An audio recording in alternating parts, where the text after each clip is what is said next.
la stabilité dynamique, l'exemple du bateau, c'est parce que justement, le bateau, pour pouvoir être agile, a besoin être mené dans une logique de stabilité dynamique. Si on veut garder tous les vents, les voiles à l'extérieur, les voiles quand il y a un vent contraire, on ne serait pas agile, au contraire, on serait en danger. Donc ça, c'est un exemple. Pour ceux qui ne sont pas des marins, mais qui sont des motards ou des cyclistes, une moto ou un vélo, il fonctionne sur une logique de stabilité dynamique. Si le vélo, il a les roues voilées et le guidon tordu, il n'est pas stable. Donc on peut pédaler autant qu'on veut, on risque de se faire mal, on risque de tomber. Et de l'autre côté, si le bateau, il est parfait, si le vélo, il est parfaitement aligné, stable, mais on ne pédale pas, on tombe quand même. Donc, encore une fois, on est dans cette logique de la stabilité dynamique comme moyen de mettre en place une capacité d'agilité qui nous permet de suivre une trajectoire en s'adaptant aux conditions du contexte. Vous me suivez sur ce dernier point parce que c'est ça qui est fondamental. C'est-à-dire l'agilité, c'est la capacité de suivre une trajectoire, quelle qu'elle soit la trajectoire, soit une trajectoire physique comme pour le bateau ou le vélo, soit une trajectoire qui est une trajectoire opérationnelle pour une entreprise, en adaptant les relations avec le contexte, en s'adaptant, en utilisant la logique de la stabilité dynamique. Et donc, on va voir comment ça se passe, comment mettre en place de la stabilité dynamique. S'il vous plaît. Oui. Donc là, si vous, la stabilité dynamique, c'est moyen de mettre en place une agilité qui est capable de s'adapter à une trajectoire. Oui, exact. La stabilité dynamique est une logique qui nous permet d'être agile, c'est-à-dire mettre en place une agilité, capable de s'adapter à une trajectoire stratégique. Une trajectoire stratégique. Okay. Ouais. En fait, vous tous, en entreprise, c'est bon? Oui, donc, vous tous, en entreprise, vous avez des plans stratégiques qui sont structurés en deux parties. Pas tous, hein, mais je vous invite fortement à le faire, d'où l'action stratégie TPE-PME. Ouais. Alors, et on est là pour vous aider. Hein. Ah, ok. Donc, si vous n'avez pas des plans stratégiques formalisés, dans votre tête, vous avez quand même une action, une réflexion stratégique. Et souvent, surtout les entrepreneurs, des fois, ils oublient le plan formel, mais ils ont bien en tête quelle est leur stratégie. Une stratégie est structurée comment? Est structurée avec un cap à long terme, c'est-à-dire l'enjeu sur lequel on se base dans sa définition, et ensuite il y a une trajectoire à moyen court terme, c'est-à-dire c'est des points d'étape qui nous servent à nous approcher de l'enjeu. Et donc, quand on dit suivre une trajectoire stratégique, c'est cette capacité d'avoir des étapes qu'on appelle les objectifs intermédiaires qui nous amènent vers un objectif futur qu'on appelle l'enjeu. Mais ça se fait dans un contexte. Et un contexte, c'est quoi? C'est un environnement avec lequel on interagit qui se modifie en fonction de événements qui peuvent être des événements extérieurs à nous qu'on ne peut pas influencer, ou des événements que nous, on choisit de faire avec l'entreprise pour nous adapter ou pour changer de cap, ou changer d'objectif, ou changer de mode de fonctionnement. Et donc, c'est dans cela que l'agilité est importante. L'agilité, c'est cette capacité de s'adapter au contexte. Alors, justement, ce qui m'intéresserait, c'est qu'est-ce que ça évoque chez vous? C'est que je vous ai dit jusque-là, par rapport à l'agilité, qu'est-ce que ça évoque pour vous dans votre contexte d'entreprise? Est-ce que vous avez des exemples d'agilité? Est-ce que vous avez des exemples de stabilité dynamique dans vos entreprises? Ou des commentaires, des questions comme a posé Xavier? Oui, moi, si vous voulez, je veux bien parler. Là, je suis dans le monde de la volaille et on s'est pris la troisième grave crise influenza, grippe aviaire. Exact. Même si on nous l'annonçait, ben, ça fait 4 ans qu'on ne l'avait plus, donc on se disait c'est bon. Et puis elle nous est retombée dessus cet hiver. Donc il y a ceux qui sont passés entre les grêlons comme moi, et puis il y a les copains qui l'ont pris de plein fouet. Voilà. Exact. Et comment tu as fait pour... excusez-moi, je peux vous tutoyer? Oui, si tu veux. Comment tu as fait pour passer entre les grêlons? Est-ce que tu as eu beaucoup de chance? Oui, on m'a offert une bouteille d'eau de Lourdes et du coup, je l'ai regardé après. Hein, voilà. Non, mais j'ai quand même eu beaucoup de chance. C'est-à-dire que le calendrier a fait que le secteur autour de mon abattoir, le secteur a été l'influenza est arrivé 15 jours après la fin de ma saison. Et la deuxième chose qui n'est pas de la chance, c'est que je suis saisonnier. Donc, si je n'avais pas été saisonnier, j'aurais été pris dedans en janvier. Mais comme je suis saisonnier, j'ai fini de faire ma saison de Noël et le virus est arrivé à ma porte quand j'étais vide. Voilà. Et alors, la question que j'ai, Xavier, pour toi, c'est est-ce qu'on peut se baser sur la chance pour être agile et résilient? Agile, je sais, oui, mais résilient, non.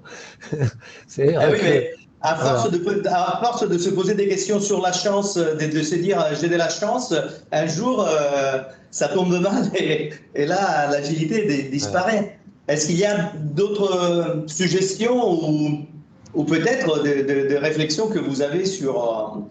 Bien sûr, oui, on en a. Oui. Mais par exemple, le fait d'être saisonnier, est-ce que c'est un choix stratégique ou c'est juste parce que la moitié de l'année, c'est bien de se reposer? Non, c'est ce que je dis à mes clients, que le Gers, c'est le pays du bonheur et qu'on n'a que 10 mois pour se reposer de Noël, mais ce n'est pas vrai. Non, c'est un choix stratégique. C'est un choix stratégique, oui. Mais oui, non, la question, elle est plus vaste. Là, je soulève une vraie grosse question qui interpelle la filière en général, volaille et canard, quoi. Voilà, c'est-à-dire qu'on a fait l'autruche, mais on se pose des vraies questions. Il y a la moitié du cerveau qui dit, puisque c'est collectif, on va trouver des solutions collectives. Et il y a l'autre moitié du cerveau qui dit, attends, j'ai pas envie de mourir avant qu'on ait trouvé la solution collective. Et du coup, voilà, est-ce qu'il ne faut pas accélérer d'autres choix d'entreprise? Voilà. Ok. Donc, d'autres contributions pour parler de l'agilité que vous identifiez dans vos entreprises ou dans vos actions stratégiques ou managériales? Ok. Bon, ben alors, éventuellement, on verra si quand je vous ai présenté le modèle, ça marche mieux. Donc, on a parlé de l'agilité. Maintenant, la résilience. Qu'est-ce que c'est la résilience? Qu'est-ce que ça vous évoque, le mot résilience?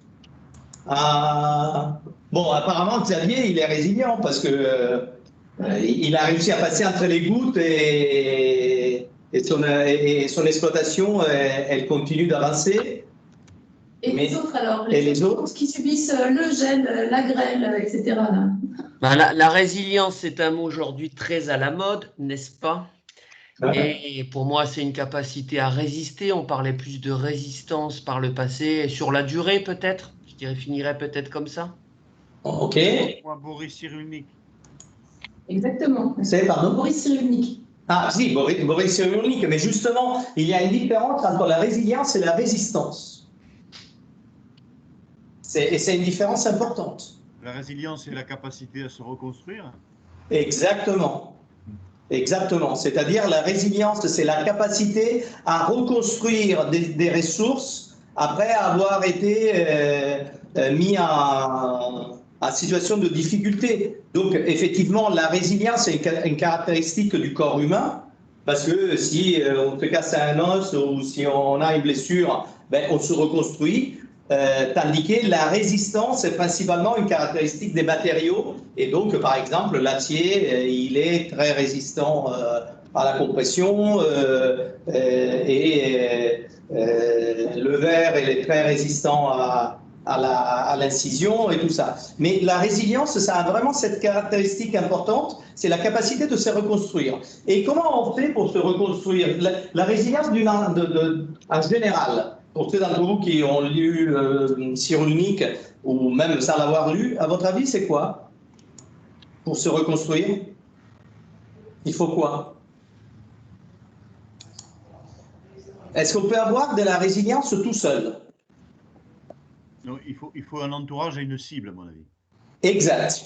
C'est-à-dire que la résilience est possible seulement si nous avons un contexte, un entourage dans lequel nous trouvons des éléments qui nous aident à reconstruire ces ressources. Et ensuite, évidemment, il faut des connexions. Et donc, la chose importante dans ce qu'on va dire, c'est que la résilience se fait parce que vous avez un écosystème qui permet de structurer des interactions qui sont des interactions de coopération. Donc, on pourrait dire, vis-à-vis de la RSE, on parle des parties prenantes. Tout à fait. D'où l'importance de travailler sur vos parties prenantes. Tout à fait. Et c'est les parties prenantes, c'est vraiment, c'est qu'en anglais on appelle le stakeholders. C'est vraiment un élément fondamental pour la résilience. S'il n'y a pas un écosystème dans lequel les parties prenantes travaillent en coopération, la résilience, ce n'est pas possible. Et à ces moments-là, ce qui se passe, c'est que globalement, il y a une lutte pour laquelle le plus fort, il va bouffer les ressources du plus faible. Et petit à petit, ça s'épuise jusqu'à ce que même le plus fort, il s'écroule. Donc, ce qui est intéressant, c'est que la résilience individuelle vient de la résilience collective, vient de la résilience de l'écosystème. Et après, la RSE a tout son sens, parce que une politique RSE, je ne suis pas un expert de la RSE comme Alix, mais une des choses importantes, c'est de constituer un écosystème qui soit dans une logique de RSE. Ce n'est pas suffisant que les individus, les entreprises individuelles soient dans une logique de RSE, mais s'il n'y a pas une logique de filière, une logique d'écosystème. Et là, on le met en relation avec l'agilité. S'il n'y a pas de résilience, eh bien, l'agilité, elle sera diminuée. Parce que l'agilité, ça veut dire être capable de s'adapter. Et si je suis blessé, si je fais une course et je suis blessé au genou, eh bien, j'aurai du mal à courir. Et peut-être si la course est une course collective, il y a quelqu'un qui peut m'aider à me porter. Donc, ces deux thèmes sont extrêmement importants. Ils sont liés. Et pour une entreprise, prendre soin de son écosystème, coopérer avec les collègues, pas dans une logique de concurrent, mais dans une logique d'émulation et de confrérie, permet d'augmenter la résilience et permet aussi d'être plus agile parce qu'il y a la possibilité de s'adapter mieux quand on est plusieurs à des contextes qui sont des contextes plus importants et plus contraignants. Et voilà, donc ça c'est les deux choses fondamentales. Est-ce que vous avez des commentaires ou je peux passer à vous présenter la logique de la stabilité dynamique, c'est comment structurer une démarche de stabilité dynamique dans une entreprise? S'il ne réagissent pas, c'est que c'est bon. Ok, très bien. Alors, en fait, c'est un principe systémique. C'est que chaque fois qu'on veut mettre du dynamisme dans un système, il est nécessaire d'abord de le stabiliser. Ça, c'est un principe fondamental. Et pourquoi j'en parle de façon aussi, avec autant d'attention? Parce que si on regarde comment on a développé depuis 25 ans les logiques de transformation des entreprises pour s'adapter à un environnement qui évolue de façon continue et accélérée, eh bien, malheureusement, quelle a été la logique prioritaire? La logique prioritaire, c'est qu'il fallait mettre les gens dans un sentiment d'urgence, il fallait les secouer, il fallait faire en sorte qu'ils réagissent vite. On est même arrivé à théoriser ce qu'on appelle le burning platform, que la maison brûle de façon à ce que les gens se bougent pour changer. Et la conséquence de tout ça a été une augmentation importante du stress. Parce que quand on met les gens dans des situations d'urgence et on les pousse avec des logiques de danger, de peur, le stress augmente. Et évidemment, quand le stress augmente, les gens ont la tendance à se protéger. Et quand on a tendance à se protéger, eh bien, ils ne font pas ce qui est nécessaire pour aller faire face au danger et transformer ce qu'il y a à transformer. Et la conséquence de l'augmentation du stress et donc de l'augmentation de la résistance, c'est une réduction de la capacité des entreprises de s'adapter et de se transformer, donc une réduction de l'agilité et une réduction de la résilience. L'effet inverse recherché. Exact. Effectivement, c'est exactement l'effet inverse qu'on recherche. avec comme résultat le fait que les initiatives de changement pour s'adapter, elles ne sont pas menées jusqu'au bout de façon efficace. L'environnement extérieur, il va de plus en plus vite. Et résultat des courses, on a toujours un retard qui s'accumule. Et donc, vous voyez que c'est un cercle vicieux. Et donc, toute ma thèse était basée sur ça. Et donc, tout le travail que je fais depuis 25 ans, c'est basé sur ça, c'est-à-dire comment on peut faire différemment pour conduire des transformations qui soient durables et dans une logique qui soit une logique qui facilite l'agilité et la résilience, donc la stabilité dynamique. Et donc, pour ça, il est nécessaire d'introduire d'abord de la stabilité pour ensuite pouvoir mettre du dynamisme. Et c'est ce qu'on disait tout à l'heure avec le vélo. Le vélo, il doit être bien conçu. Le bateau, il doit être bien stable pour pouvoir faire face à des situations de changement. Et alors, comment on fait? En fait, pour créer les conditions de la stabilité, ensuite, il y aura des documents qui vous seront transmis par Alix. Donc, est-ce que vous arrivez à lire sur le PowerPoint? Peut-être pas très bien, mais ce qui est important, c'est que vous suivez un peu la logique.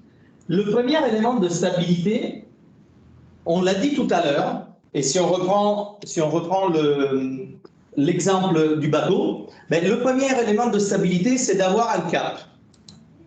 C'est-à-dire un bateau qui n'a pas de cap, c'est un bateau à la dérive. Et en général, les bateaux à la dérive, ils finissent soit par s'échouer, soit par sombrer.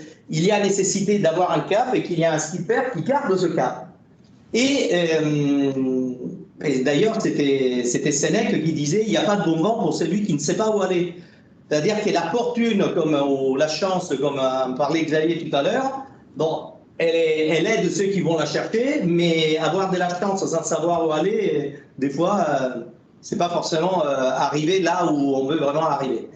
Et donc, c'est quoi qui vous donne le premier élément de stabilité? Le premier élément de stabilité, c'est l'enjeu. Qu'est-ce que l'enjeu? L'enjeu, c'est ce que dit son nom. Qu'est-ce qu'il y a en jeu? Or, un jeu, évidemment, ça doit être sur le long terme. Parce que si on est dans des logiques court-termistes, bon, c'est qu'il y a un jeu, c'est toujours un truc qui est simple, c'est si à la fin du compte d'exploitation, on est en rouge ou on est en vert. Et donc, si on est dans ces logiques court-termistes, l'enjeu, c'est juste un résultat financier, c'est clair que la tendance, ce sera à essayer d'exploiter le plus possible ce qu'on a autour pour augmenter ce mois-ci et ce trimestre aussi, et le trimestre prochain, on verra, on ne sait pas.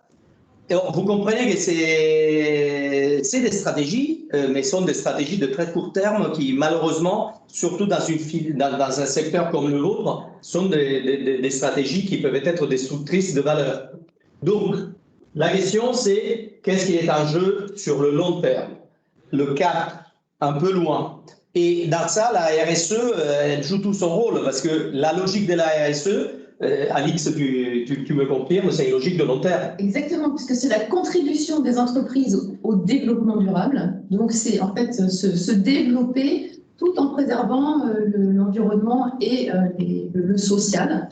Donc, c'est vraiment ça. Et d'ailleurs, on travaille, le premier point qu'on fait sur la stratégie RSE, c'est définir cette vision, donc l'enjeu long terme des entreprises. Exact. Le cap. cap. Le cap. Donc, il y a une chose importante à prendre en compte. Une logique de croissance infinie dans un système fini, c'est tout simplement physiquement pas possible.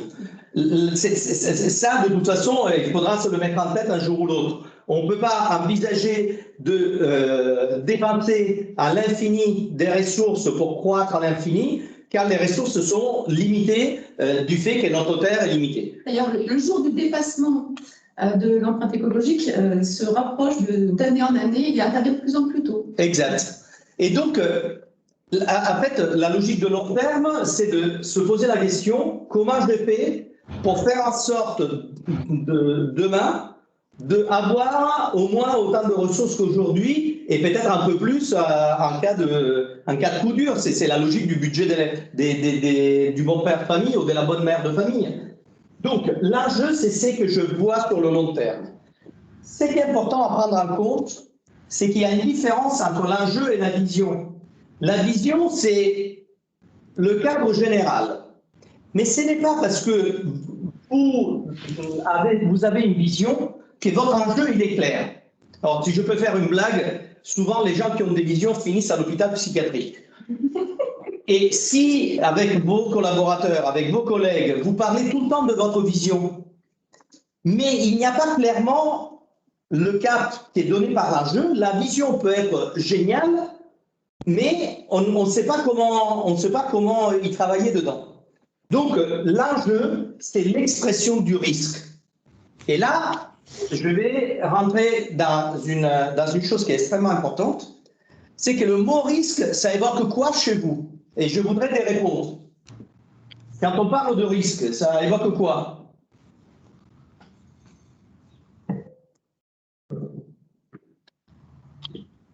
En comparaison avec le danger, peut-être. Vous devez allumer le micro. Oui. Pour moi, le risque, c'est la chute de l'entreprise.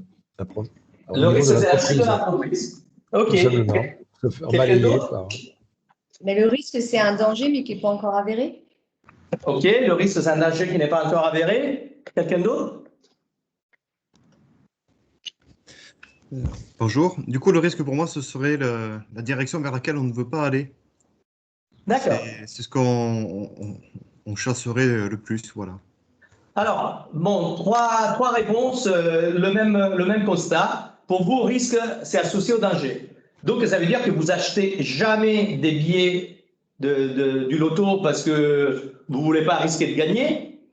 Et vous n'êtes pas des entrepreneurs qui entreprennent pour avoir le risque de gagner plus qu'être salarié. Après, on le classe. En fonction de l'idée, c'est soit un risque, soit une opportunité. Ah, mais c'est ça qui est intéressant, que le mot risque, d'un point de vue étymologique, veut dire arbitrage quand je suis à une fourche et je dois choisir si aller à droite ou à gauche. Et donc, risque en soi, ce n'est pas synonyme de danger.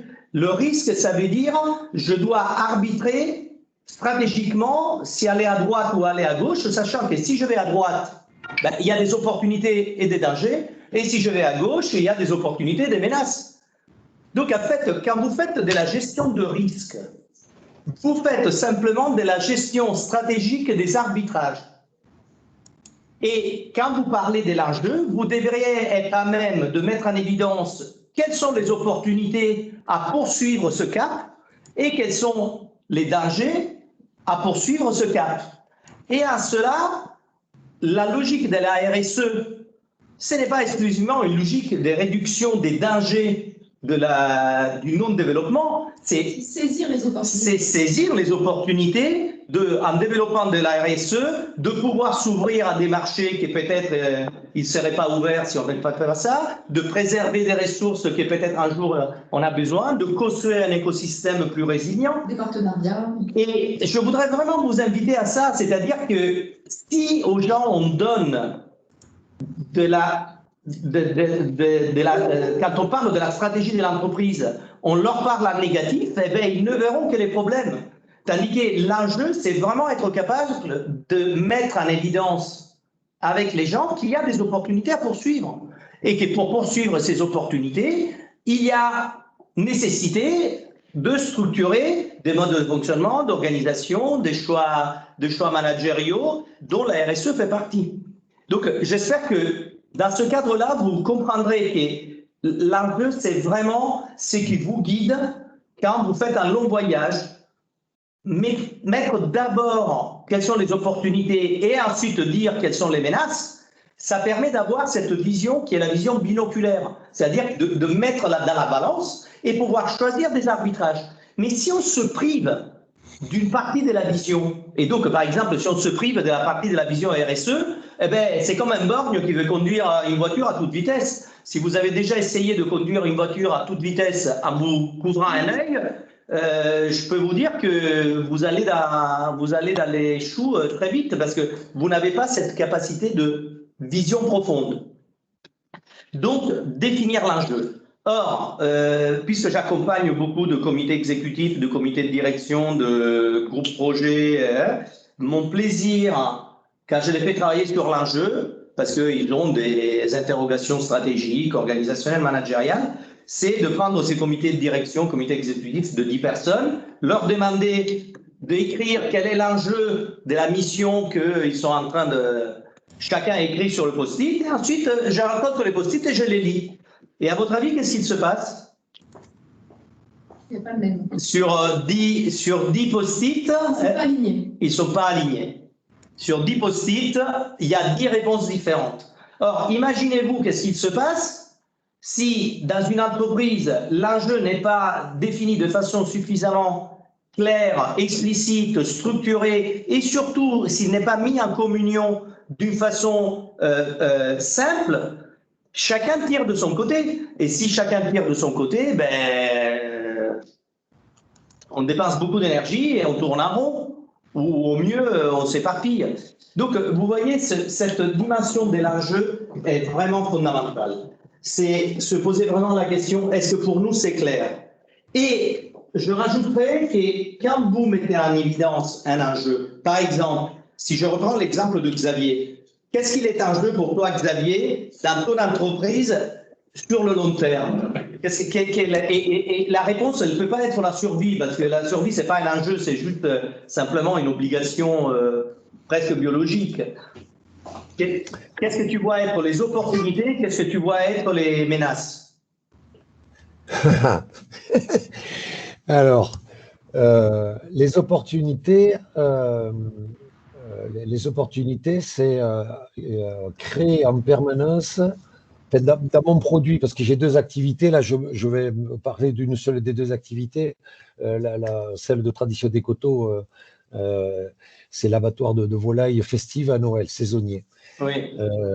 Bon, parce que j'ai une autre activité, la saisonnière, qui me prend la tête, enfin, dans laquelle je suis en train de pédaler maintenant, pour prendre l'expression du vélo, qui est le chaponnage, donc, qui est une société de services saisonnière, mais de maintenant à septembre. Voilà. Ouais. Et donc, si je reste sur l'enjeu, les opportunités, les menaces donc de Noël, c'est de s'adapter. L'enjeu, c'est de s'adapter à chaque fois à l'attente du marché, donc du consommateur, mais entre le consommateur et moi, il y a les distributeurs, les professionnels que je dois convaincre et auxquels je dois apporter les solutions pour qu'ils continuent de s'adapter aux consommateurs. Par exemple, pour répondre à la question de tout à l'heure que tu as dit, eh bien, avec la crise du Covid, j'ai créé un truc, j'ai mis en pratique un truc qui était dans mon tiroir à idées, comme j'ai l'habitude de dire. J'ai le tiroir à idées rempli, mais j'en sors une de temps en temps si on s'épuise. Et donc c'est ce soir-là, parce que je viens de recevoir Bernard Rouget, est-ce que tu peux éteindre ton micro, s'il te plaît? Et donc, Xavier, c'était quoi l'idée? L'idée, en novembre, avec la trouille qu'on a vu arriver le Noël, avec l'incertitude plus que d'habitude du Noël à cause du Covid et du repas de 6 annoncé par Macron et puis et Castex, et que donc notre chapon pour 10-12 ne soit plus adapté au repas de Noël, eh bien, j'ai créé une bûche mi-cuite, une volaille, une bûche de chapon mi-cuite, bon, et qui correspond à plus aux attentes du consommateur d'aujourd'hui, facile et quand même bon, et traditionnel, et à même mot moderne, etc.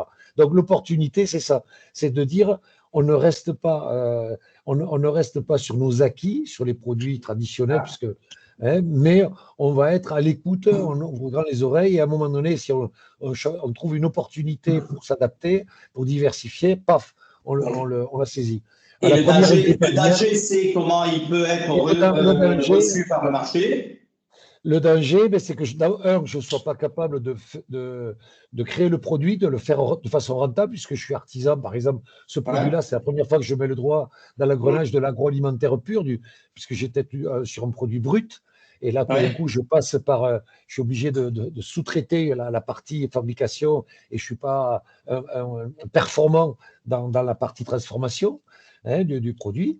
Ça, c'est le premier danger. La deuxième chose, c'est d'avoir une très bonne idée et de me tromper sur les coûts de revient et le prix de vente et de m'y épuiser, de ne pas dégager la rentabilité que j'ai besoin pour durer. Très bien, donc merci Xavier. Donc, ce qui était un jeu, c'était la capacité de répondre de façon innovante à des besoins contraints par le contexte, Ouais. en n'ayant pas d'expérience ni beaucoup de temps pour l'anticipation. OK? Tout à fait. Et la finalité, et donc ce qui est important, la finalité, c'était quoi? Pour quelle finalité tu faisais ça? Eh bien, c'était pour pouvoir écouler quand même ta production face à un public qui ne pouvait pas, était contraint. Donc, la finalité, c'était de trouver l'issue de ta production. Ensuite, tu avais évidemment des objectifs. Tu avais des objectifs qui étaient des objectifs qui pouvaient être financiers, des objectifs opérationnels, et après, tu te posais la question, quels seront les résultats? Or, vous voyez bien que si Xavier, il avait commencé à partir en disant, mon enjeu, c'est les résultats, je veux faire plus 20% par rapport à l'année dernière, ben, il ne va pas développer quelque chose de nouveau. Plus 20%, j'en sais rien, il va vendre de la cocaïne, c'est plus simple. C'est-à-dire que si on commence de la fin, et on met les gens dans des situations dans lesquelles ils ne savent pas où aller. Tandis qu'il a bien mis en évidence l'enjeu qui était l'adaptation sur le triangle consommateur, grande consommation, grande surface, j'imagine, ou distribution, et l'exploitation artisanale. Alors, ça sert à quoi tout ça, ce travail-là? Et évidemment, je n'ai pas le temps de le développer dans le détail, mais ce travail-là, ça sert à amener de la cohérence dans votre stratégie. Et pourquoi la cohérence est importante? Tout simplement parce que vous savez parfaitement qu'est-ce qu'il se passe quand vous êtes confronté à quelqu'un ou quelque chose d'incohérent. Qu'est-ce qu'il se passe que vous? Est-ce que l'incohérence vous amène plus de tranquillité, de sérénité ou plus de préoccupation quand vous détectez de l'incohérence? La préoccupation. Plus de la préoccupation. Or, quand on est préoccupé, est-ce qu'on est plus efficace ou moins efficace en termes de capacité de trouver des solutions, de réfléchir de façon intelligente? Moins efficace.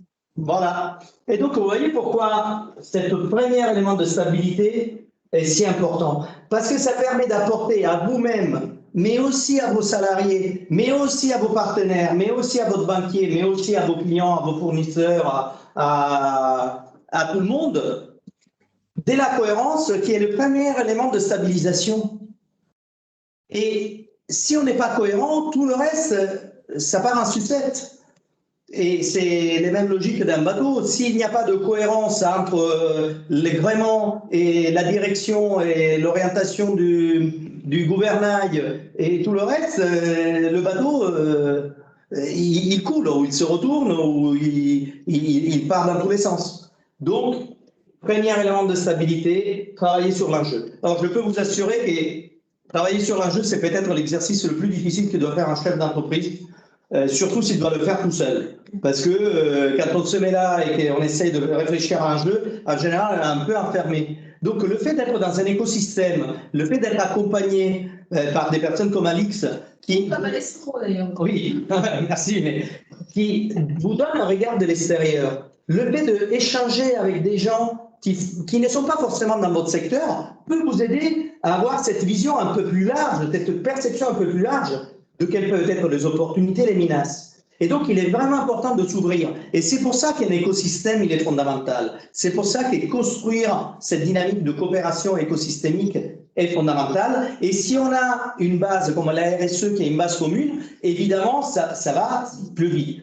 Et donc, quel est le deuxième élément de stabilité? Le deuxième élément de stabilité, c'est les règles du jeu. Les règles du jeu. Alors, pourquoi les règles du jeu sont si importantes? Alors déjà, c'est quoi les règles du jeu? Les règles du jeu, de façon toute simple, c'est les processus qu'on utilise à l'entreprise pour faire fonctionner votre affaire. Et quand on parle de processus, on ne parle pas de procédure. Alors, je vais être très rapidement là-dessus. Moi, j'habite en Savoie, mais comme dans les Pyrénées, il y a des pistes de ski. Une procédure, c'est un slalom spécial. C'est en fait, je suis obligé de passer le plus près possible des piquets. Ça, c'est une procédure. Dans une procédure, tout ce qui n'est pas explicitement autorisé est interdit. Alors, à votre avis, si vous mettez en place des procédures dans votre entreprise, est-ce que votre entreprise devient plus agile ou moins agile? Moins agile. Exact, elle devient moins agile. Alors, pourquoi on met en place autant de procédures? On met en place autant de procédures, soit parce qu'on n'a jamais réfléchi à ça, soit parce qu'il y a des choses qui nous sont imposées. Il y a des choses qui nous sont imposées par la loi, il y a des choses qui nous sont imposées par la sécurité, il y a des choses qui nous sont imposées parce que on doit essayer d'anticiper, c'est les procédures, par exemple, dans les avions, les procédures d'atterrissage d'émergence et des choses comme ça. Mais ça doit être des cas exceptionnels, les procédures. Imaginez si Xavier, dans ton entreprise, avait des procédures très strictes de vente et qu'il demandait à ses commerciaux, je ne sais pas si tu as des commerciaux, ou il demandait à ses ouvriers d'utiliser les procédures de façon stricte car le marché avait été complètement transformé par le Covid et les décisions gouvernementales. Qu'est-ce qui se serait passé? Il aurait livré des chapeaux pour 12. Parce que la procédure, il dit, on fait des chapeaux pour 12. Et le fait de se poser la question de dire comment je fais pour faire quelque chose qui n'est pas un chapeau, qui va pour 6, mais qui est aussi bon qu'un chapeau, il ne serait même pas venu parce que tout ce qui n'est pas explicitement autorisé est interdit. Donc on arrête. Indiquer les processus. Et là, évidemment, on peut parler de tout type de processus, mais c'est la même chose pour les processus RSE. Les processus, c'est des slaloms géants. C'est quoi la caractéristique d'un slalom géant? C'est qu'en fait, on nous donne 2 balises, 2 portes, et on doit passer à nos milieux. Mais après, chacun peut passer au milieu comme il veut. Si moi je passe comme ça, un autre il passe comme ça, et le troisième il passe comme ça, alors là il doit passer là, eh bien, les 3 sont bonnes. Donc en fait, un processus, la logique c'est tout ce qui n'est pas explicitement interdit est autorisé. Ça permet de faire quoi, le fait de créer des processus? Et j'imagine que les processus RSE sont plutôt dans cette logique-là. Tu peux demander à Didier, il est en train de refaire sa cartographie des processus. Ah, ok. Donc, nous avons un témoignage. Merci. Hein. Et donc, à quoi ils servent les processus? Les processus, ils servent à donner un cadre de référence. C'est comme au foot. Je sais que quand je joue au foot, j'ai un cadre de référence, c'est le terrain d'une certaine taille, les règles pour jouer, le ballon d'un certain type, ainsi de suite. Donc, ce cadre, il est sécurisant. Mais à l'intérieur de ce cadre, chacun peut faire comme il veut. Et donc, quel est l'avantage? C'est que si on doit poursuivre un enjeu, mais on n'a pas de cadre à l'intérieur duquel savoir qu'est-ce qu'il est interdit et qu'est-ce qu'il est autorisé, c'est clair qu'on risque, et il y a des gens qui peuvent faire n'importe quoi, partir dans tous les sens, et donc ne pas avoir cette discipline. Donc en fait, le fait de créer des processus qui sont des règles du jeu, et qui peuvent être des processus industriels, des processus marketing, des processus managériaux, organisationnels, financiers, tout ce que vous voulez, sert à donner ce cadre de référence. Et donc, par exemple, dans la RSE, il y a des processus RSE dont l'objectif... Non, ce sont les processus dans l'entreprise hein, qu'on ça fait dans le cadre de la RSE, ce sont les mêmes que ceux que tu viens de citer, bien entendu. OK. Et donc, l'avantage de ça, c'est me donner des règles du jeu qui facilitent la coopération. Parce que si je sais ce qui est explicitement interdit, tout le reste est autorisé, ben, les gens, forcément, ils peuvent avoir la possibilité de travailler ensemble. Et donc, les règles du jeu, ils me servent à mettre les ressources alignées vers l'enjeu. Et autre chose qui est vraiment importante, c'est le jeu de mots, ça se fait bien en français. Les règles du jeu permettent d'éviter les règles du jeu. Et comme vous savez bien, souvent en entreprise, l'ego et les batailles d'ego entre les gens sont souvent beaucoup plus graves que les effets des concurrents du marché et ainsi de suite. Donc en fait, les règles du jeu, qu'est-ce qu'elles donnent? Les règles du jeu permettent de trouver de la cohésion. Et voilà que nous sommes arrivés à comment mettre en place de la stabilité dans une entreprise. Donner de la cohérence, montrer qu'il y a de la cohérence et créer les conditions de la cohésion. Or, évidemment, quand il y a de la cohérence, les gens pourront trouver du sens dans ce qu'ils font. Donc, la cohérence permet de trouver du sens. Et ce n'est pas le sens, on ne peut pas donner du sens, on ne peut pas donner du sens à quelqu'un. Il faut mettre en place un contexte dans lequel les gens trouvent du sens. Et donc, même le fait de mettre en place des règles du jeu permet de trouver du sens. Parce que, imaginez que je vous dise, dimanche, on va jouer à la balle. Alors, on est dans le sud-ouest. Moi, pour moi, la balle, c'est la balle de football, parce que je suis italien. Mais ici, la balle, elle est peut-être un peu... on s'est assis dessus, elle est devenue un peu ovale. Après, si on va dans le Pays Basque, c'est la balle de la pelote. Oui, je crois. Ouais. Si on va quelque part, c'est la balle de golf, de ping-pong, et ainsi de suite. C'est-à-dire que si moi j'étais prêt à jouer au foot et que je me retrouve avec une balle de rugby sur un terrain de golf, il n'y a pas beaucoup de sens. Donc vous voyez que ça sert à stabiliser. Et vous voyez le temps que je passe là-dessus, c'est vachement important. Parce que si les gens n'ont pas la perception de cette stabilité, ils partent dans tous les sens. Ils deviennent moins intelligents. Alors, question, tout ce qui est raison d'être et valeurs, tu les mets dans le... Alors, la raison d'être et les valeurs. Donc, la raison d'être, c'est quelque chose qui est, disons, dans le cadre plus général. C'est comme la mission, les entreprises à mission, les coopératives à mission, c'est dans la dimension plus générale de la vision, de la raison d'être, mais ça sert à structurer l'enjeu. C'est-à-dire que si la raison d'être, par exemple, d'une entreprise, c'est contribuer à un développement harmonieux, je ne sais pas quel pourrait être, c'est clair qu'après, elle ne pourra pas mettre comme enjeu le fait de croître de façon indéfinie, parce qu'il y aura incohérence. Donc, la raison d'être, c'est quelque chose qu'on décide dans les statuts, on décide en amont, à la base de phase. L'enjeu, c'est quelque chose qu'on fait et qu'on adapte au fur et à mesure. Et en ce qui concerne les valeurs, c'est clair que les valeurs, c'est quelque chose qui inspire la règle du jeu. Si les valeurs, c'est la compétition, c'est clair que les règles du jeu ne seront pas les mêmes si une valeur, c'est la coopération. Est-ce que vous avez des commentaires là-dessus? Est-ce que vous voyez comment ça peut s'appliquer à vos problématiques? Donc, j'ai entendu que Didier il est en train de refaire ses processus. On va pas titiller, c'est encore frais. Hein. Non, mais est-ce que tu retrouves, Didier, la question de l'enjeu au préalable du travail sur les processus?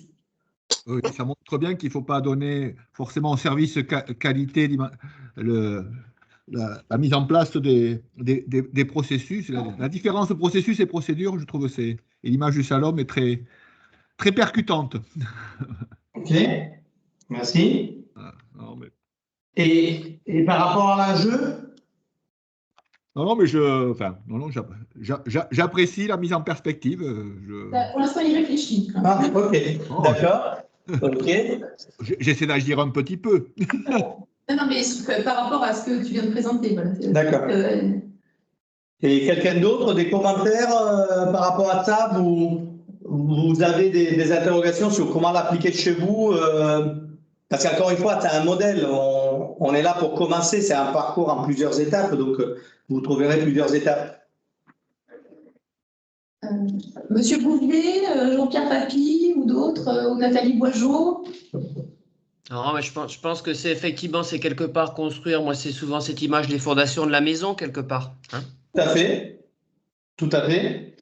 Or, les fondations de la maison sont effectivement le cadre. Après, la question de l'enjeu, c'est pour quel enjeu on construit une maison? Est-ce qu'on construit une maison pour soi et pour ses enfants jusqu'à la 5e génération? Ou est-ce qu'on construit une maison parce qu'on est arrivé à Montpellier, on sait qu'on y reste 5 ans et qu'ensuite on repartira pour aller ailleurs? C'est l'enjeu, on construit une maison différente en fonction de quel est l'objectif de vie, par exemple. Un mobil-home. Un mobil-home. Enfin, moi, je vis dans un camping-car, alors. Ok. Bon, après, éventuellement, vous réfléchissez si vous avez des questions une fois qu'on aura terminé ça. Alors maintenant, voyons le dynamisme. Alors, comment on fait pour mettre en place du dynamisme à votre avis? Qu'est-ce qu'il vous dit que les gens, c'est que l'entreprise est dans une logique de dynamisme? Si on reprend l'exemple de Xavier, comment on fait une entreprise pour être dynamique? Vous avez besoin de quoi? Il faut encadrer des libertés. Super, mais c'est super, des libertés encadrées. Et d'ailleurs, une liberté, par définition, elle est encadrée parce que ma liberté s'arrête là où commence la liberté de l'autre. Et c'est là qu'on commence à se frotter et on décide que les règles du jeu peuvent nous aider. Mais c'est exactement ça. C'est-à-dire que la liberté, c'est quoi? La liberté, c'est la possibilité d'initier des choses parce que pour moi, elles sont importantes. Parce que j'initie des choses, parce que j'ai un jeu à protéger. Xavier, il a initié une réflexion de conception d'un nouveau produit, parce que son enjeu, c'était de s'adapter, et donc il a initié ça. Or, je ne sais pas les conditions dans lesquelles tu travailles, Xavier, mais imaginons que tu n'es pas le seul maître à bord, que tu es dans une entreprise, et toi, tu as l'idée géniale de faire un produit qui est l'équivalent d'un demi-chapon, mais ce n'est pas un chapon, mais c'est beau comme un chapon, tu vois. Et pour faire ça, tu as besoin d'argent, parce que il faut aller trouver les choses. Donc toi, tu inities ça, tu as toute ton idée. Est-ce que c'est suffisant pour protéger l'enjeu ou il faut quelque chose d'autre? Hein? Des protections, mais la protection, ça veut dire quoi? Ça veut dire qu'il y a quelqu'un qui régule de l'autre côté.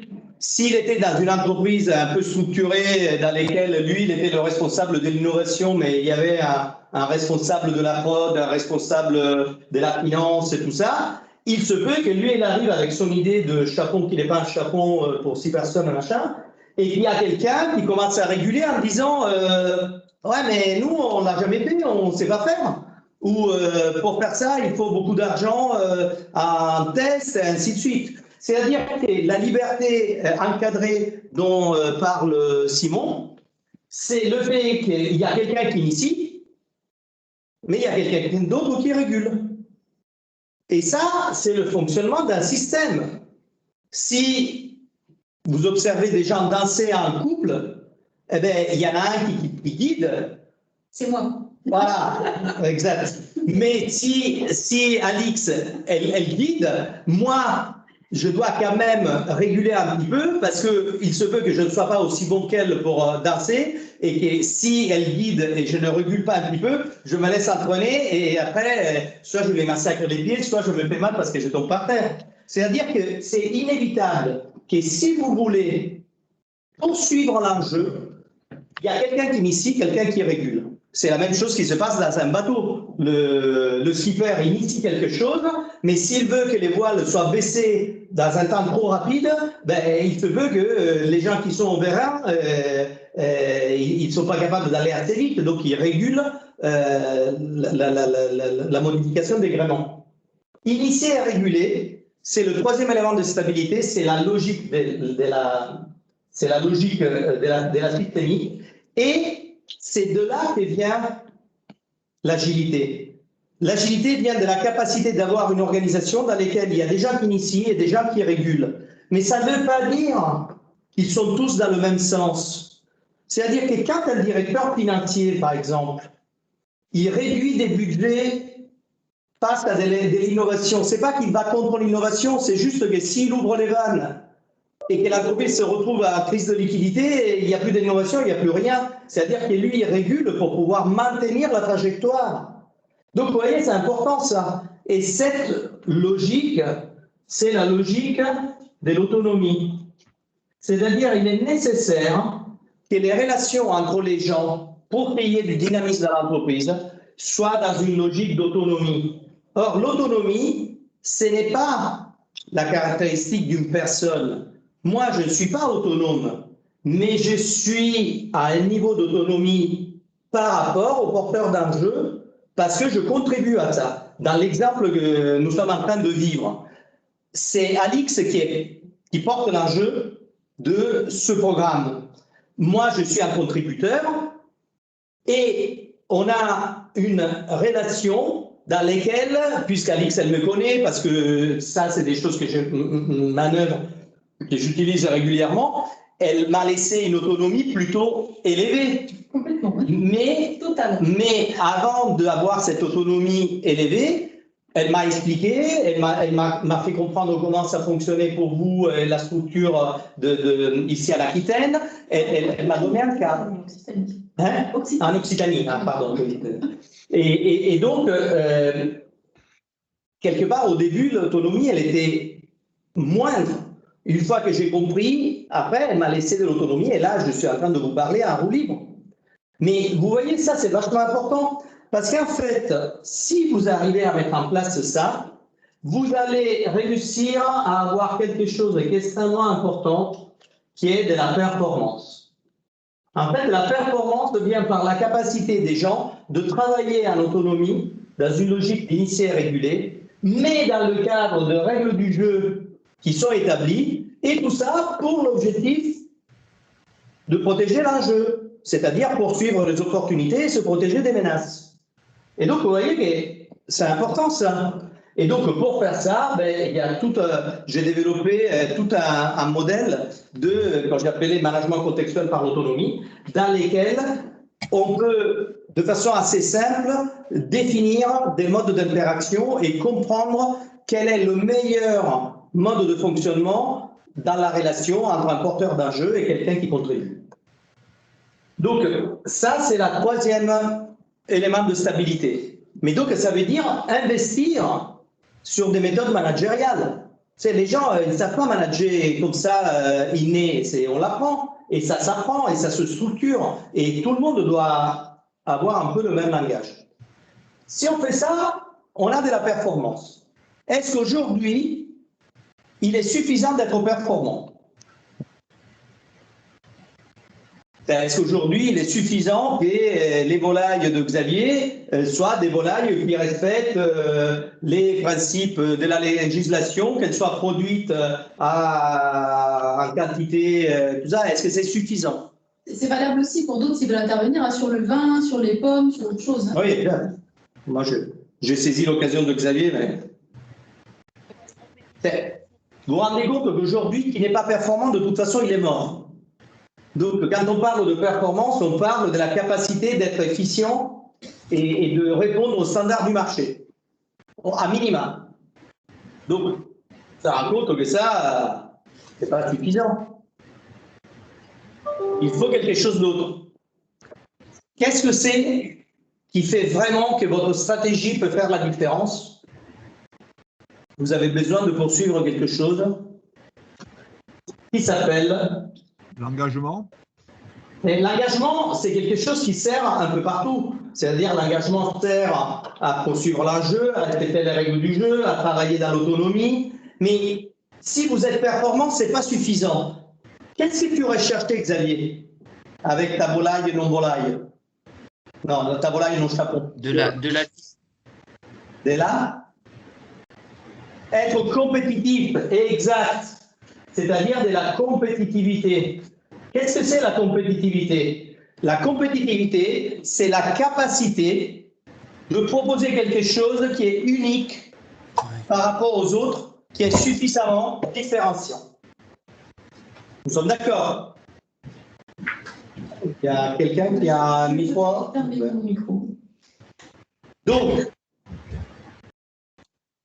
Donc, si on veut être compétitif, de quoi on a besoin pour être compétitif?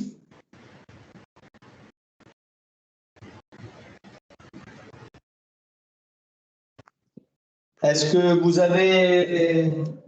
Si vous voulez être compétitif, si on reprend encore l'exemple de Xavier, il a apporté quoi, Xavier? Est-ce qu'il a passé... Hein? L'innovation. Ok, alors... L'innovation, merci, je ne sais pas qui est-ce qui a parlé d'innovation.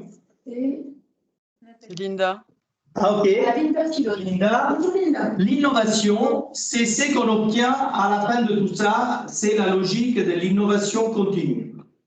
C'est-à-dire que si on met en place ce processus en 4 étapes et tout ça, on arrive à une logique d'innovation continue. Et l'innovation continue dans un monde qui accélère et qui se transforme continuellement, ben, c'est effectivement ce dont vous avez besoin et c'est le résultat de votre agilité, de votre résilience. Si vous êtes agile et résilient, vous êtes capable d'apporter de l'innovation continue tout en restant en contact avec votre environnement et votre contexte. Et Nathalie Boisgeau a essayé de dire quelque chose, on l'a pas bien entendu. Non, j'ai dit innovation. Innovation aussi, okay. D'accord. Mais alors, l'innovation, c'est le résultat de tout ça. Mais là, qu'est-ce qu'il a fait Xavier? Reprenons l'exemple de Xavier parce que comme ça au moins, qu'est-ce qu'il a fait Xavier en imaginant ce produit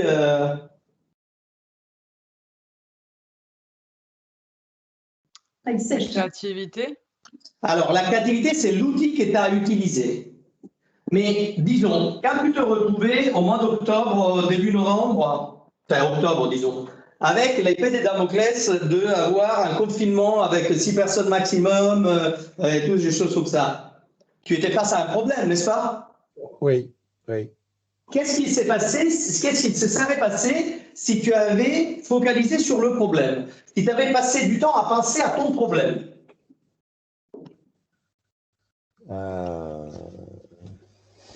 Il n'aurait pas imaginé d'autres solutions. Il n'aurait pas imaginé d'autres solutions. Il serait devenu un expert en problème, mais il n'aurait pas apporté de solutions.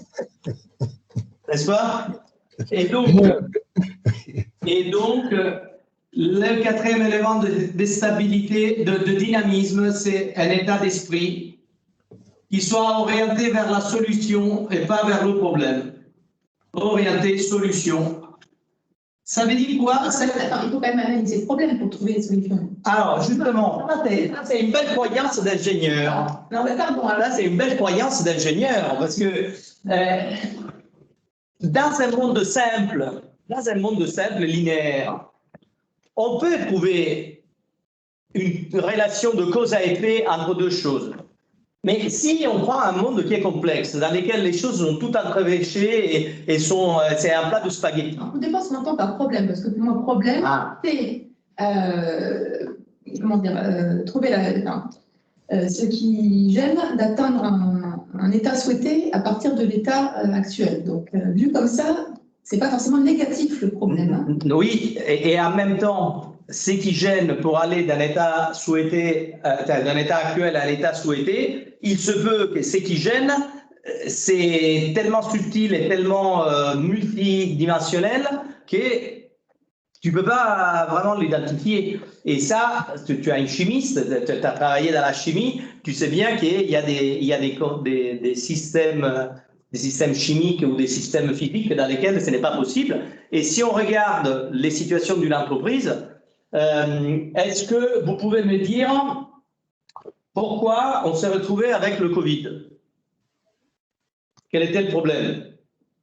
Est-ce que le problème c'est les Chinois? Est-ce que le problème c'est les animaux? Est-ce que le problème c'est… Ça c'est la cause racine. C'est pas la même chose que le problème. Non, exact. Le problème c'est ce à quoi on est confronté. Ok, mais justement, le fait d'analyser le problème est souvent amené comme une recherche de causes racines. En fait, l'analyse du problème, c'est simplement l'analyse de l'état actuel, un état des lieux dans lesquels on me dit, ben voilà, j'ai cette difficulté. Donc Xavier, il avait cette difficulté. Qu'est-ce que ça donne comme besoin, etc. Qu'est-ce que ça donne comme besoin? Ok. Mais après, si on continue à penser au problème et on veut aller chercher les raisons du problème et les causes racines avant de faire quoi que ce soit, ben, il se peut que les causes racines, on ne les trouve jamais. Mais on peut réfléchir au problème, par exemple, en essayant de déterminer les paramètres de la solution. C'est-à-dire, qu'est-ce que la solution doit apporter? Mais à ces moments-là, tu vois bien que tu t'orientes solution. C'est-à-dire que tu t'orientes pas problème. Moi, on n'a pas la même définition. Voilà. Moi, j'ai fait des études d'ingénieur et je me suis soigné. Et quand un ingénieur, on lui dit on a un problème, qu'est-ce qu'il fait l'ingénieur? Il commence à aller chercher. D'abord, je dois trouver la cause. Une fois que j'ai trouvé la cause, je trouverai la solution. Et il y a des situations dans lesquelles On ne la trouve pas, la cause. Parce qu'on parle pas de la même chose. Ah, ok. Donc, on ne parle pas de la même chose. Alors, moi, j'aime pas le mot problème. Qu'est-ce qu'on veut résoudre? Ok. Mais alors, j'aime pas le mot problème, je préfère le mot difficulté. Parce que dans une difficulté, je peux avoir une voie d'issue. Et s'il n'y a pas de voie d'issue, ben à la fin, ce n'est même plus une difficulté parce que ça veut dire que je ne peux pas faire. Okay. Tandis que dans le monde… Est-ce qu'on peut se mettre d'accord sur le fait qu'avant de trouver les solutions, il faut déjà savoir ce qu'on cherche à résoudre? Alors, il faut faire une analyse du contexte pour se dire dans quel contexte nous sommes et c'est ce qu'on appelle, et donc c'est justement un des processus qu'il y a dans ce 4e étape, c'est ce qu'on appelle le futur parfait. C'est-à-dire, aujourd'hui, je suis là. Futur parfait, parfait du latin perfectum, qui veut dire terminé, conclu, ça ne veut pas dire sans défaut. Ça veut dire qu'une fois que je serai là, je serai content. Souhaitable. Exact, souhaitable. Et à ce moment-là, il faut identifier ces deux choses-là. Pour ceux que j'accompagne, je vous rassure, on a réussi à se mettre d'accord. Hein, oui, ben, justement, c'est ça qui est important. Si je peux apporter un petit témoignage, ce que tu viens d'expliquer là sur l'état d'esprit orienté vers la solution. Oui. Ma petite expérience, je te rassure, je n'ai pas vendu 50 000 chapons en rôti, quoi, en bûche, grâce à mon idée. Mais c'est un début de processus. Par contre, ce que tu viens de dire est tout à fait vrai. En plein mois de novembre, début novembre, quand j'ai eu le coup de blues, parce que mes clients me foutaient la trouille alors que j'avais fait le blond du sketch que d'Elmaleh en disant ça marchera bien à Noël, il y a tous les facteurs seront bons, et c'est ce qui s'est passé au final. Mais il y a eu un vrai doute début novembre, et c'est là que un vendredi soir, j'avais le moral à zéro, et c'est là que le samedi matin, j'ai pris le téléphone pour trouver une solution et fabriquer cette bûche. Et tout de suite, j'avais l'impression de perdre du temps à une bricole pareille, faire quelques centaines de bûches par rapport à l'enjeu de vendre 50 000 chapons à Noël, c'est vraiment, le patron, il a l'impression de jouer, de faire son joujou et de s'échapper du problème de l'enjeu réel. Bon. Sauf que ça nous a fait changer l'état d'esprit, à moi, le patron et directeur commercial, entre guillemets, d'une petite entreprise que je suis, et de mon assistante commerciale, à parler de la créativité de l'idée et de suggérer au boucher de faire la même chose que moi, de transformer les chapons en rôtis, etc., etc. On s'est mis dans une… Et rien que ça, plus le contexte après qui s'est arrangé en notre faveur. On a eu la chance après que le contexte s'est arrangé. Mais à notre niveau interne, dans notre tête, dans notre bureau, dans notre quotidien d'angoisse, anxiogène comme toujours à l'approche d'une saison comme celle-là qui se joue en quelques jours, on s'est foutu dans un truc, un discours positif, dans un contexte où tout le monde commençait à broyer du noir, quoi. Ok, et merci Xavier, parce que pour pouvoir être dans un état d'esprit orienté solution, bon, déjà, ça s'apprend. C'est pas, bon, il y a des gens qui le sont tout le temps, mais ça s'apprend et il y a des méthodes. Mais pour que les gens soient dans un état d'esprit orienté solution, il faut qu'ils se sentent bien. On est d'accord? Il faut qu'ils puissent avoir la possibilité d'expérimenter. Il faut qu'ils aient la possibilité de tester des choses comme vous avez fait. Vous avez pris un chapon et vous avez essayé.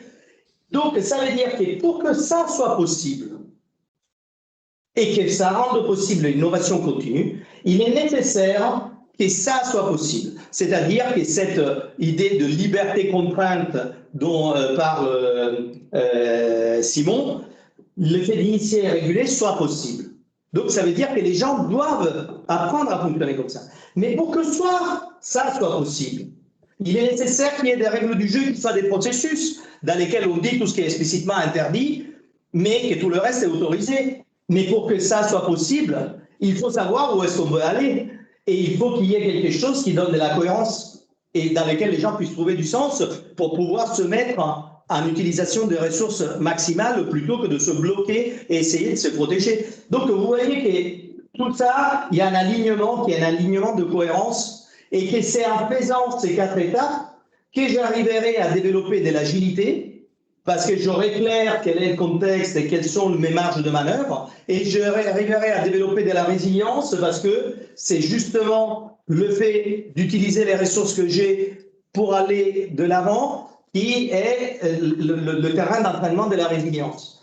Et donc, j'espère que ces quelques réflexions puissent vous apporter de la matière pour vous poser des questions sur votre stratégie et sur vos pratiques d'adaptation et de transformation de vos business. Merci. Donc, si vous avez des questions, des commentaires, n'hésitez pas. Hein. Peut-être pas. Il faut le suivre hein, quand même, hein, Alessandro.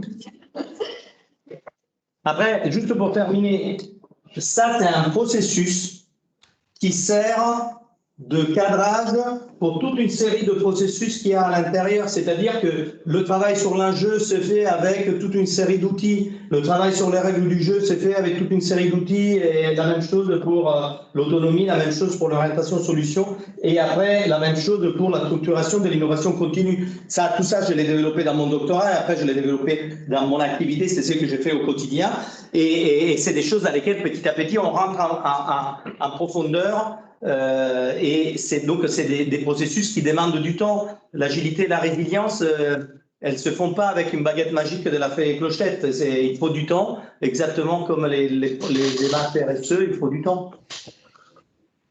Finalement, c'est un peu trouver un bon curseur entre équilibre et déséquilibre permanent quelque part aussi. Hein. Tout à fait. Ben, si on regarde quand nous marchons, nous sommes tout le temps en train de nous mettre en déséquilibre parce que pour marcher, il faut se déséquilibrer tout en gardant l'équilibre et en cherchant dans les pas d'après un nouvel équilibre. Et ça, c'est le principe de la stratégie. La stratégie, c'est quelque chose d'adaptatif.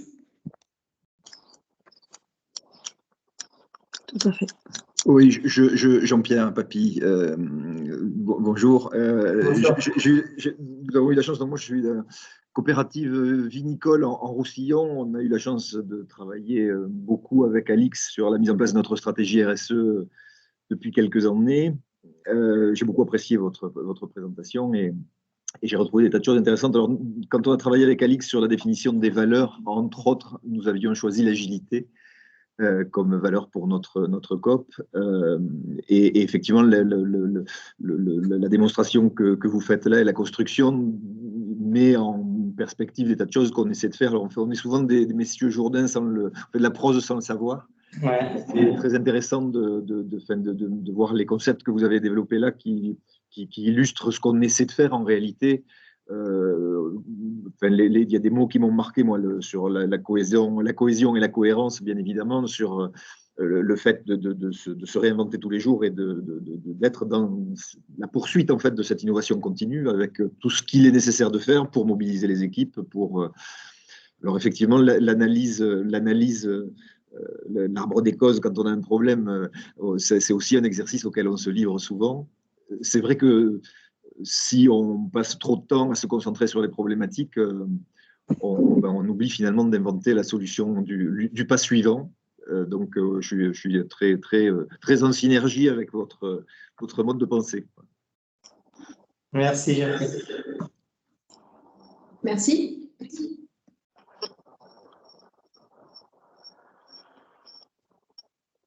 D'autres questions, commentaires?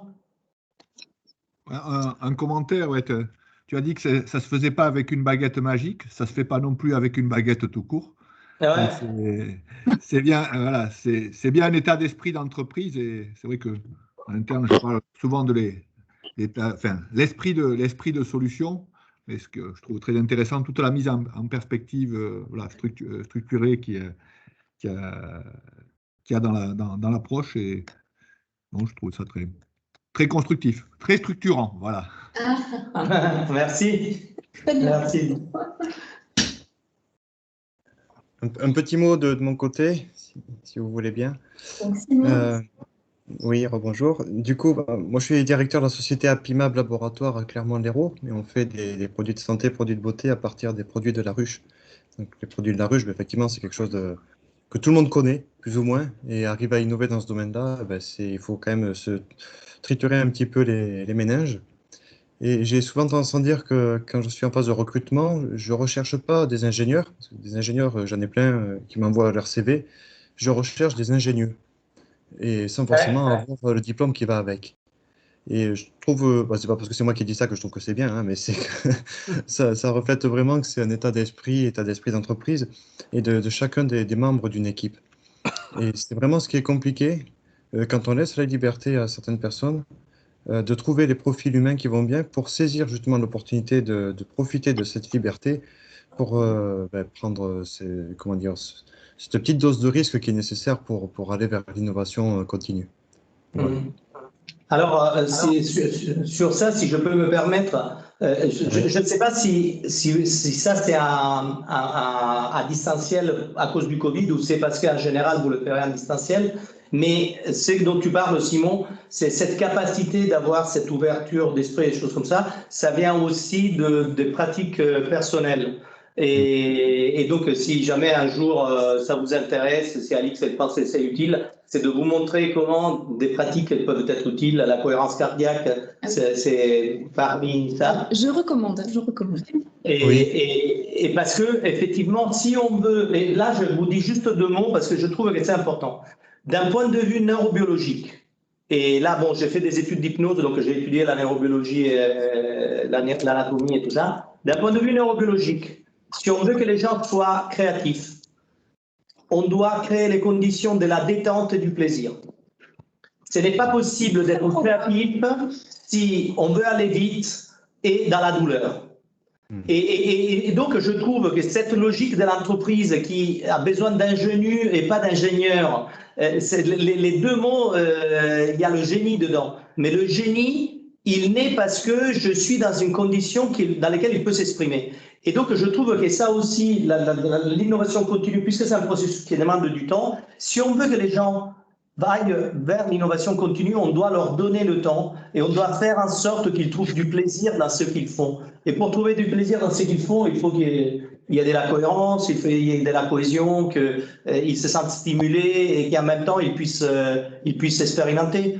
Et donc, je suis complètement d'accord avec toi. En plus, je connais un peu le monde des abeilles et je sais que c'est un monde dans lequel on peut avoir plein de choses sur lesquelles on pourrait travailler, mais qu'on ne peut pas le faire à des rythmes qui ne sont pas les rythmes des abeilles. C'est ça, exactement. Pour revenir sur la cohérence cardiaque, comme vous en parliez comme outil finalement, la cohérence cardiaque, de ce que je connais, en fait, c'est une forme de régulation de la respiration, à la fois dans l'inspiration et l'expiration. Après, il y a certainement, ça c'est peut-être un peu simplifié, c'est ce que j'ai trouvé sur Internet, quelque part. Alors, sur Internet, on trouve beaucoup de choses qui après ne sont pas forcément. En fait, la cohérence cardiaque, c'est un mode c'est des pratiques qui entraînent une régulation du fonctionnement du cœur qui a un impact sur le fonctionnement des cellules, exactement comme l'énergie électrique a un impact sur le fonctionnement d'un téléviseur ou d'un ordinateur. Et que donc, le cœur, il doit fonctionner de façon cohérente si on veut que les cellules fonctionnent de façon optimale. Et du coup, on fait comment? On fait un exercice avant les réunions? Justement, il faut un peu de temps. Pour atteindre l'état de flow avec Alessandro, sinon vous pouvez aussi faire appel à lui. Au-delà de ça, si un jour on a la possibilité de se rencontrer en présentiel, je vous montrerai, j'ai un logiciel de cohérence cardiaque qui mesure... c'est de l'imagerie médicale qui permet de voir. Et après, la pratique, elle est simple. De toute façon, Simon, quand tu vas sur une ruche, tu as des ruches. Oui, oui. Quand tu vas sur une ruche, que tu es vraiment là avec les abeilles et que tu es complètement saturé l'essence avec le bruit, les couleurs, les odeurs et choses comme ça, tu focalises. Tu es là et tu ne penses à rien d'autre. Ben là, tu es sûrement en cohérence cardiaque. Et en plus, les abeilles, elles le sentent. Parce que si tu es un peu préoccupé, elles deviennent agressives, n'est-ce pas? Exactement, tu as tout compris. Voilà. Et donc, ça, en fait, c'est des échanges électromagnétiques et des échanges vibratoires. Ou dit autrement, si tu ne bouges pas, elles ne te piquent pas. Non. Elles peuvent te piquer parce que tu ne bouges pas et c'est vrai. Non, mais pourquoi pas éventuellement, oui, quand le Covid sera loin derrière nous, quand nous serons tous vaccinés, faire un atelier cohérence cardiaque. Avec plaisir. Je prendrai quelques ruches du coup pour faire ça. Ah ouais, avec plaisir. On testera. C'est intéressant, ouais. Allez. Merci en tout cas pour cette belle présentation. Bon, ça vous a plu tous? Oui, carrément. Oui. Après, moi, j'ai juste une petite question, c'est un état d'esprit, on disait, et souvent, les systèmes qui n'ont pas l'habitude de fonctionner comme ça, on a l'impression qu'on parle un peu chinois et que c'est difficile d'aller et de combattre un peu la résistance au changement par rapport à une stabilité qui est un état voilà, où les personnes n'ont pas forcément l'habitude de travailler en autonomie, où on n'a pas l'habitude de leur faire confiance. Des fois, c'est la difficulté de les amener vers un autre état d'esprit parce qu'il y a un système, le système continue de fonctionner comme il a l'habitude de fonctionner. Alors, déjà, ce qui est intéressant, c'est que faut faire attention à ne pas faire confusion entre changement et transformation. La résistance au changement, ça n'existe pas parce que l'être humain, il est fait pour changer. Et l'être humain, naturellement, il s'adapte. S'il y a plus ou moins d'inertie, c'est parce qu'on t'envoie des messages. Mais en soi, le changement, ce n'est pas une vraie difficulté. Les vraies difficultés qu'on rencontre aujourd'hui, c'est sur le fait qu'on doit transformer des modes de fonctionnement parce que le paradigme, il change. Par exemple, le fait qu'on soit à distance, ça nous amène des transformations. Et la question fondamentale, c'est que dans un changement, tu ne fais pas face à l'inconnu parce que le changement, il n'y a pas de changement de paradigme.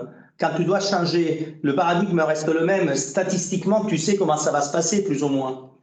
Donc, passer trop de temps à mettre de l'emphase et à le changement, mais l'être humain, il est fait pour changer.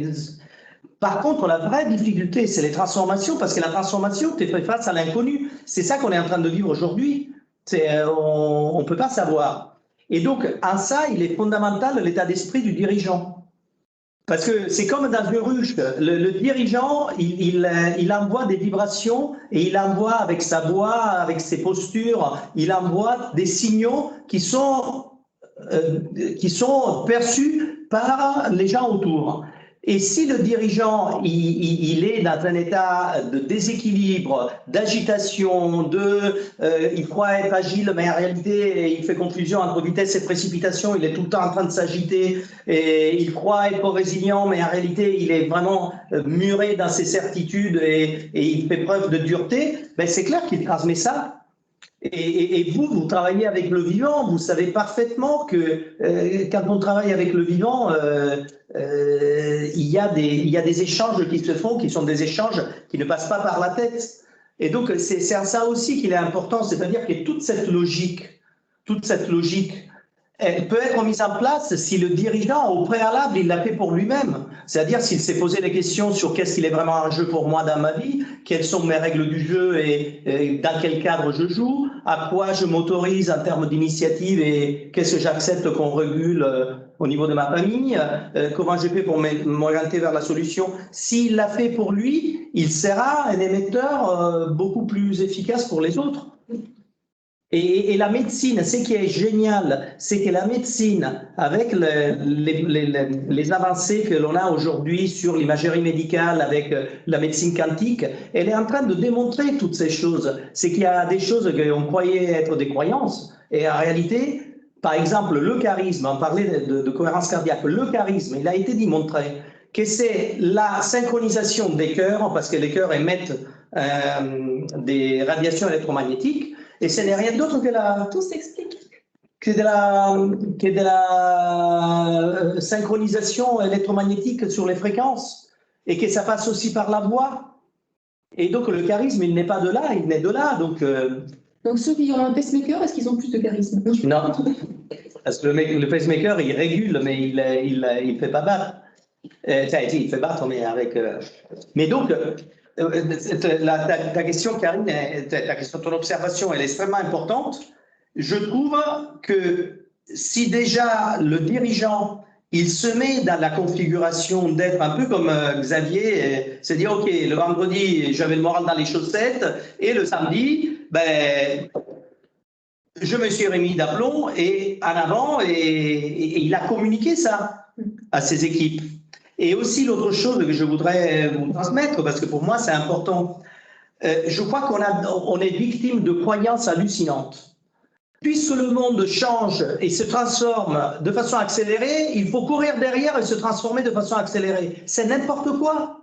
C'est comme si je vais sur une route des Pyrénées, et puisque la route elle tourne, elle change sans arrêt, je dois accélérer de plus en plus pour pouvoir aller toujours à la même vitesse moyenne. C'est n'importe quoi. je trouve que d'un point de vue systémique, face à un monde qui se transforme de façon accélérée, la seule solution possible, c'est ralentir. C'est comme un bateau. Si le bateau il prend du vent au travers, il a tous les gréements dehors, il se retourne. Il doit ralentir, baisser les voiles et se stabiliser. Et comment on fait pour ralentir? Eh bien, on choisit ses batailles. On donne des priorités. Plutôt que de se disperser tout azimut, on donne des priorités. On donne les priorités qui nous aident sur le long terme. Et c'est en ça que la RSE est fondamentale. Parce qu'aujourd'hui, on se rend compte que plein de choses se joueront dans l'avenir sur la base de ce qui a été fait en logique RSE aujourd'hui. Et on commence à le voir dans les achats. Moi, je travaille dans les achats depuis 25 ans. Ça fait 10 ans déjà hein, que dans les achats, on se pose la question de la RSE. Et d'ailleurs, dans une démarche RSE, on priorise les grands axes, les grands enjeux pour pouvoir ensuite allouer les ressources au bon endroit, pas se disperser. Exact, et pas se disperser. Donc, choisir ses priorités, c'est une façon de ralentir. Et choisir ses priorités, ça veut dire identifier correctement les enjeux. Le projet, je pense, est essentiel et la préparation est essentielle. Bon, moi, je suis juriste et j'ai accompagné des coopératives lors de fusions. Et les souvenirs d'une fusion où on n'était pas sûr d'avoir le vote sur une assemblée générale parce que les associés coopérateurs étaient très, très tendus et il y avait un groupe d'opposants. Et en fait, on a fait une réunion où le président de l'absorbante est venu expliquer son projet d'entreprise. C'est pas un président qui était très charismatique. Et une fois qu'il a présenté son projet d'entreprise et ce vers quoi il voulait les amener, on a eu une fusion votée à l'unanimité. Alors qu'on était, avant, on n'était même pas en capacité de savoir si on aurait les 2 tiers. Et c'est pour ça qu'on avait fait cette réunion, parce qu'on savait que ça serait très tendu de l'autre côté. Et il est arrivé, il a désamorcé la bombe en 10 minutes de présentation de projet stratégique de sa coopérative. Donc, je pense que pour les COP, que je connais mieux que les autres, sur des projets de structuration, et on en fait beaucoup, hein, parce qu'il y a beaucoup de fusions dans les coopératives, les fusions qui se passent le mieux, c'est celles dans lesquelles il y a un projet stratégique où ça désamorce tout et les salariés suivent après derrière. Alors, c'est difficile parce qu'il y a la peur de perdre son boulot, la peur de ci, mais c'est vrai que sur les fusions, et moi je l'ai constaté, les fusions qu'on accompagne, quand les COP, elles ont préparé un projet commun et collectif, on a des unanimités derrière qui ne sont pas forcément dictées par le manque d'hecto, hein, parce que la principale raison au départ, c'est de dire vite, il faut qu'on fusionne pour assurer une bonne rémunération aux coopérateurs. Donc au départ, l'objectif, il est purement économique. Hein. En fait, on se rend compte que c'est le projet présenté par le futur conseil d'administration qui généralement fait tout remporter, quoi. Sur toutes les fusions que j'ai faites, et j'ai accompagné une dizaine de fusions, on est sur ce constat-là. Ben bien sûr. Et je suis sûr que ce que tu retrouves dans le projet stratégique, c'est qu'il est évident quelles sont les opportunités qu'ils veulent saisir et les dangers et comment les faire, qu'il met en évidence quelles sont les règles du jeu de la fusion et qu'il laisse de l'initiative et de la régulation à chacun pour s'adapter et qu'il cherche des solutions à des modes de fonctionnement nouveaux. Non? C'est bien ça? Oui, mais en plus, des fois, ce qui est bloquant, c'est des choses mais très opérationnelles et qui n'ont... Bien sûr. Moi, j'ai le souvenir d'une fusion où ce qui bloquait la moitié des coopérateurs de la cave absorbée, c'était la fermeture de leur site et où ils allaient amener leurs raisins. Et de faire 5 km de plus, ça les rendait malades, quoi. Donc, c'est vraiment dérisoire par rapport au projet stratégique et les marchés qu'il y a derrière. Et en fait, on a fait venir un technicien à Mont, il leur a expliqué comment il allait organiser les vendanges et on a désamorcé le truc en 2 minutes. Et des fois, c'est vraiment les freins, c'est vraiment des freins dérisoires par rapport au projet en lui-même. Hein. Aujourd'hui, tu demandes à un adhérent de faire 5 km de plus, il ne va pas mourir. Enfin, tout le monde dans ça. Mais c'était bloquant réellement. Et en fait, on se rend compte que quand on a travaillé en amont la fusion et le projet stratégique, on arrive avec les coopérateurs, parce qu'il faut les associer, on arrive à la fin à emporter une adhésion, quoi. Et pas seulement sur un fondement économique, c'est bon, j'aurai une meilleure rémunération. On est sur autre chose. Oui, je suis d'accord. Est-ce qu'il y a d'autres commentaires ou questions? Non? Bon, ben, moi, j'applaudis Alessandro parce que merci à vous. Merci. Extraordinaire, d'habitude. Merci pour l'intervention, merci bien. Merci beaucoup.